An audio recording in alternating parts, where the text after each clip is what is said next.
Today I'm joined by a YouTube expert. He is the creator behind launching YouTube channels for business thought leaders who want to increase influence and impact. You can find out everything that he's doing on the videomarketingschool.com, whether it's coaching or YouTube video formulation. I bring you none other than Mr. YouTube himself, Owen Video. Welcome to the show.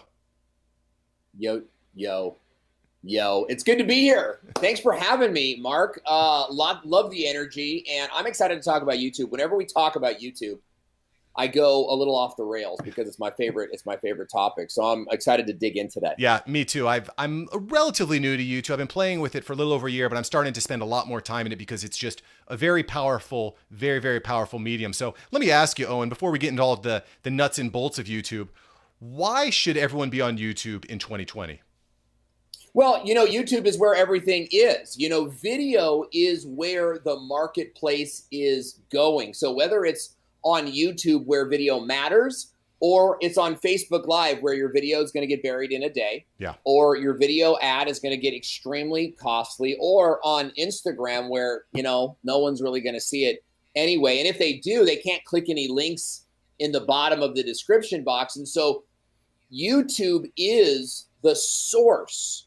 And what I mean by that is the smart companies are going to have a YouTube first marketing plan where YouTube is the priority. And then your content, your blogs, your Instagram content all stems from that content where you're driving people back to your YouTube channel to engage with your brand. You just can't do that on the other social media platforms. Yeah, I agree. It's a huge problem on Facebook. You post a video, and if someone hasn't seen it within 30 minutes, they're probably not going to see it at all. Whereas on YouTube, I've had videos that, I'll post a video and then a month, 2 months later, people are still watching it. It's really fascinating. So you kind of said that, hey, YouTube needs to be your hub.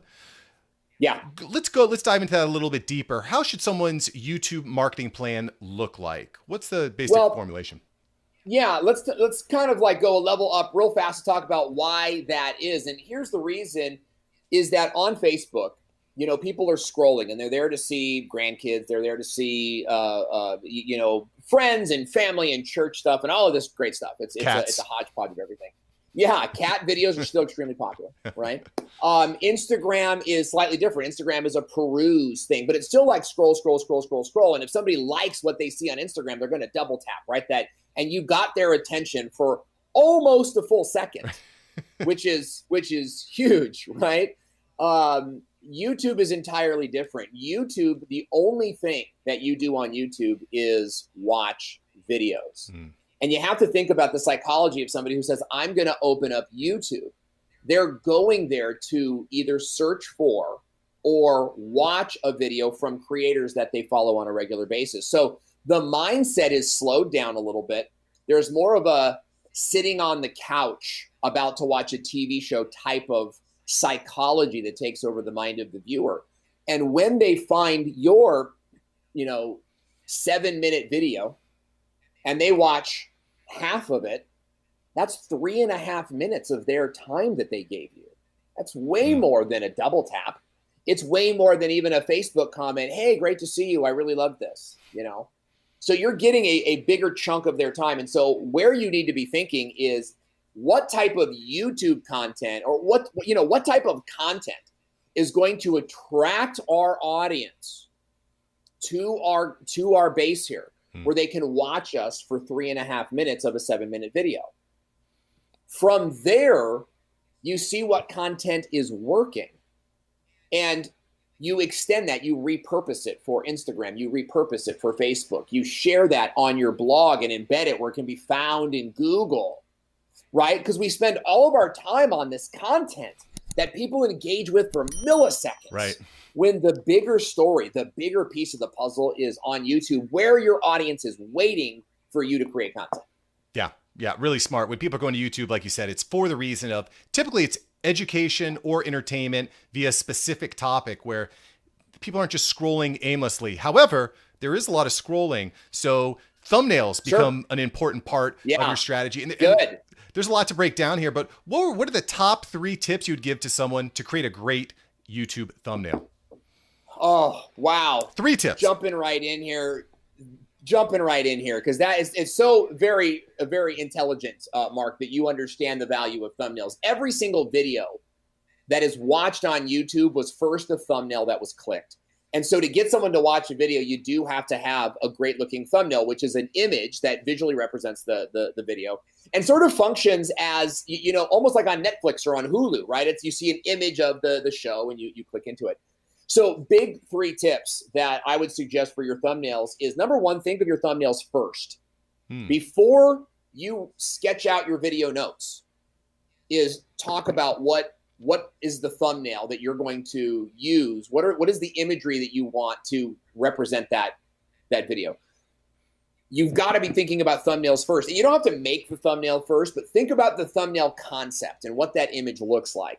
And as you're filming the video and moving forward in that process, which might take you a week or it might take you a day. Some people produce videos really fast, other people it takes them a little longer.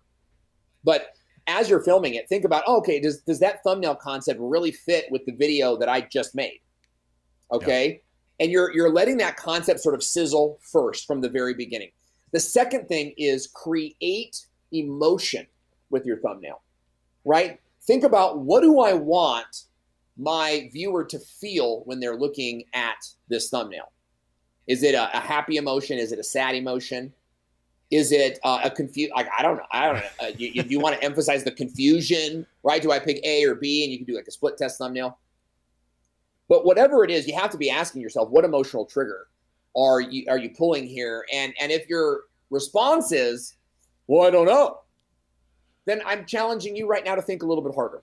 Because if your content cannot elicit emotion from a customer, how do you expect to stay in business? Every single person listening to this right now has a product or service that they believe emotionally connects to a buyer somewhere.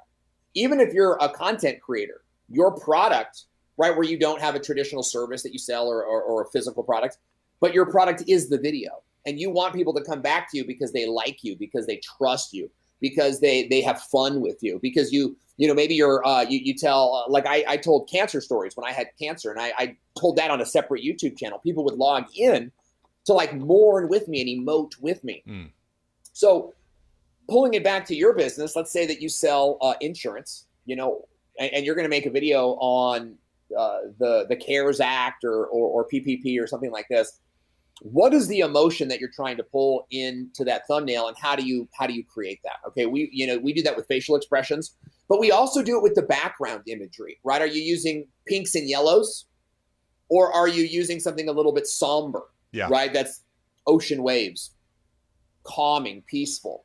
So think about the emotion that's going into your thumbnail. And the last thing that I would say, and I would say this for the business community at large, most specifically, is throw your branding guidelines out the window. Now, here's what I mean by that. Right now, everybody pick up, I know for all the jaws that just dropped, pick the jaws back up. Here's what I mean. Like, if you look at my thumbnails, you'll definitely see sort of the Owen video, black, white, and red colors there. You'll definitely see that themology.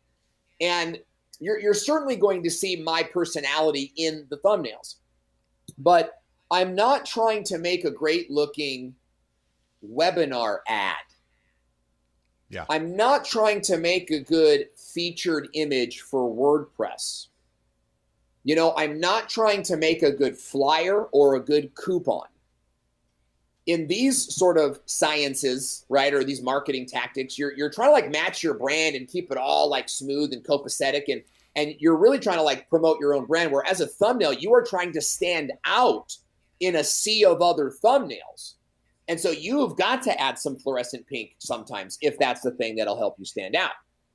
You've got to add an emoji here or there if it's going to help you stand out. Now, as I'm saying these things like pink and emoji, translate that as something that you can do to make yourself stand out. Even if it's, let's say your colors are blue and gray for your business. So you have a mostly blue and gray thumbnail, but in that thumbnail you have 5 tips. And so the number 5 is the color black inside a pink circle. It's the littlest things that just go, oh, let me click on that one. We call those clickability factors. And so that last part is you want to kind of kick branding out the window and instead just focus on like making a good thumbnail that causes people to click. Yeah. Yeah. And I think that's really smart. Finding ways to connect with someone emotionally, stand out, create that emotion, that compelling must click. And obviously there's a lot more that goes into a thumbnail, these are just Owen's top 3. And you can find out more at thevideomarketingschool.com or at Owen Video's YouTube channel here.